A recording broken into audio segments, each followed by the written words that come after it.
दूधाधारी मंदिर एक हिंदू मंदिर है जो भारत के छत्तीसगढ़ राज्य के रायपुर मठपारा में स्थित है। श्री दूधाधारी मठ की स्थापना 16वीं शताब्दी के साधु श्री स्वामी बलभद्र दास जी महाराज ने की थी।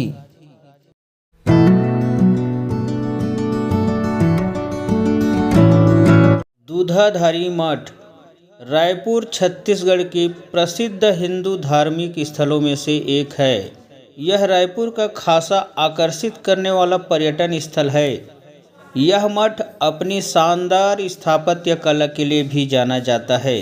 वक्त के साथ दूधाधारी मठ ने अपने विस्तार के साथ साथ समाज विस्तार का काम भी किया। रायपुर का रावण भाटा दूधाधारी मठ की ही देन है, जहां दशहरा उत्सव मनाने पूरा शहर आज भी इकट्ठा होता है। वहीं वीआईपी रोड स्थित राम मंदिर भी मठ की ही जमीन पर बना है। रावण भाटा स्थित नलघर भी मठ की ही जमीन है। रायपुर ही नहीं बल्कि प्रदेश के अन्य स्थानों में भी मठ द्वारा शिक्षण संस्थानों का संचालन किया जाता है।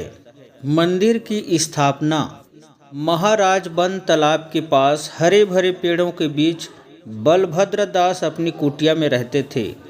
बलभद्र दास का अधिकतर समय इनके इष्ट हनुमान की भक्ति में निकलता था।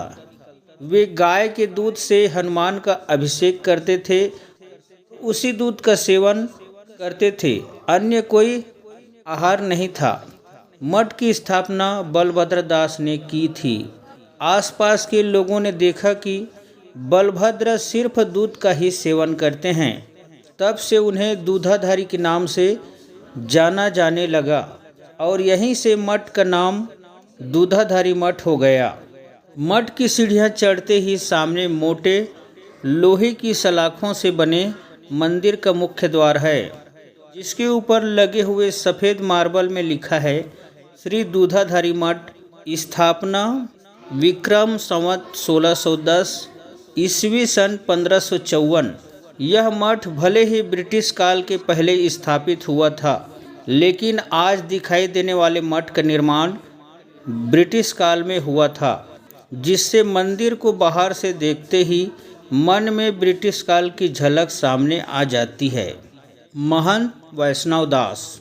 यूँ तो मठ में बलभद्र दास के बाद कई महंत हुए जिन्होंने मठाधीश का पद संभाला।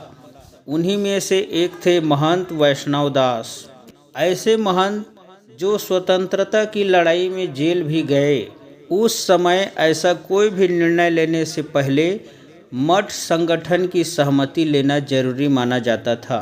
लेकिन जब महंत वैष्णव दास ने जेल जाने की सूचना संगठन को दी, तब उन्होंने कहा, स्वतंत्रता के लिए मैं जेल जाऊंगा। यह मैं आपसे अनुमति के लिए नहीं, केवल सूचना के बतौर कह रहा हूँ। महंत वैष्णव दास ही थे जिन्होंने महिला उच्च शिक्षा के लिए एक बड़ा कदम उठाया। इन्होंने ही रायपुर में डीवी महिला विश्वविद्यालय और संस्कृत महाविद्यालय की शुरुआत की। स्थापत्य मुख्य द्वार पार करने पर ऊपर देखें तो लकड़ी का स्तंभ छत को संभाल रहा है, जिसके बाद मुख्य द्वार से भी बड़ा दरवाज़ा बना है, लकड़ी का है। उसे छूने मात्र से आपको उसके भार का अंदाज़ा हो जाएगा। लकड़ी का यह दरवाज़ा पार करते ही एक सीध में छोटे छोटे मंदिर है, क्योंकि वहाँ बने हर महंत के चिन्ह हैं जिन्होंने मठ में अपनी सेवा दी थी। इन छोटे मंदिरों से मुख्य मंदिर का मुख छुप जाता है, जो है यही है। भगवान के दर्शन इनको पार करके ही करना होता है। मंदिर प्रांगण में मुख्य 3 मंदिर है।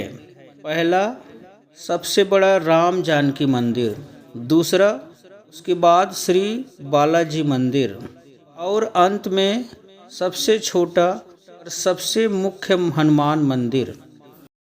हनुमान मंदिर सबसे पहले बना था, इसलिए सबसे छोटा है। यही हनुमान दूधाधारी मठ के इष्ट देव माने जाते हैं। राम जानकी मंदिर का निर्माण पुरानी बस्ती के दाऊ परिवार द्वारा किया गया था, जिसकी मूर्ति निर्माण हेतु पत्थर राजस्थान से मंगवाए गए थे।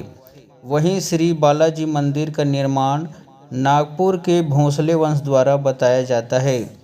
चारों ओर से ऊंची दीवारों से घिरा हुआ मठ एक किले की तरह है।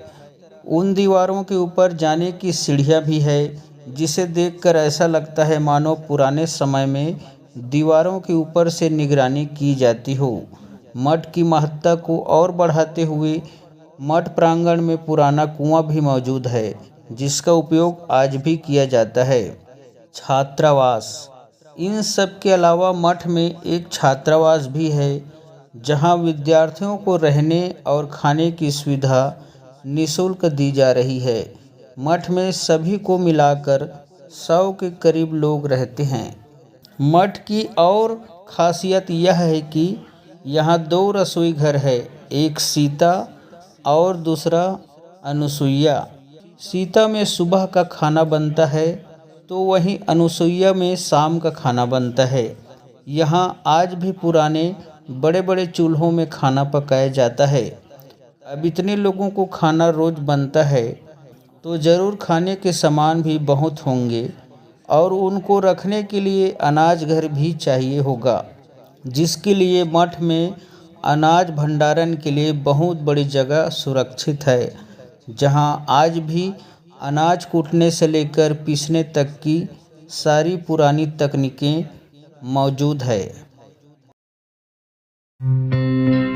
Thanks for watching. Please like, comment, share and subscribe.